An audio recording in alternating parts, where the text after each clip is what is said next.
இப்தார் நிகழ்ச்சியில் இஸ்லாமியர்களை இழிவுபடுத்தியதாக தமிழ்நாடு வழக்கறிஞர்கள் தமிழக வெற்றிக் கழகத்தின் தலைவர் விஜய் மீது நடவடிக்கை எடுக்க வேண்டும் என தமிழ்நாடு சுன்னத் ஜமாத் அமைப்பு சென்னை காவல் ஆணையாளரிடம் புகார் அளித்திருக்கிறது. தற்போது இந்த தகவல் சமூக ஊடகங்களில் வைரலாகி வருகிறது. மேலும் தாவிக சார்பில் நடைபெற்ற இப்தார் நிகழ்ச்சியில் விஜய் சில கருத்துக்கள் தெரிவித்ததாகவும் கூறப்படுகிறது. இந்த கருத்துக்கள் இஸ்லாமிய சமூகம் குறித்து அவமதிப்பாக இருந்ததாகவும் இது மத ஒற்றுமையை பாதிப்பதாக செய்யக்கூடியதாக இருந்ததாகவும் சுன்னத் ஜமாஅத் எதிர்ப்பு தெரிவித்திருக்கிறது.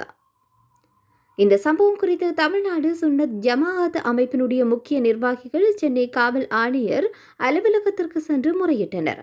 புகாரில் இப்தார் நிகழ்ச்சி இஸ்லாமியர்களின் புனிதமான ஒன்றாகும். ஆனால் தாவிக தலைவர் விஜய் நிகழ்ச்சியில் இஸ்லாமியர்களை இழிவுபடுத்தும் வகையில் கருத்து தெரிவித்தார். இது மத கலவரத்தை தூண்டும் வகையில் இருக்கிறது. எனவே அவர் மீது உரிய சட்ட நடவடிக்கை எடுக்க வேண்டும் என்று தெரிவிக்கப்பட்டுள்ளது. இப்தார் நிகழ்ச்சியில் விஜய் எவ்வாறு பேசினார், அவர் என்ன கருத்து தெரிவித்தார் என்பதற்கான காணொளிகள் தற்போது சமூக ஊடகங்களில் பரவுகின்றன. சிலர் இதனை தவறாக எடுத்துக் கொண்டிருக்கலாம் என்றும் கருத்து தெரிவித்துள்ளனர்.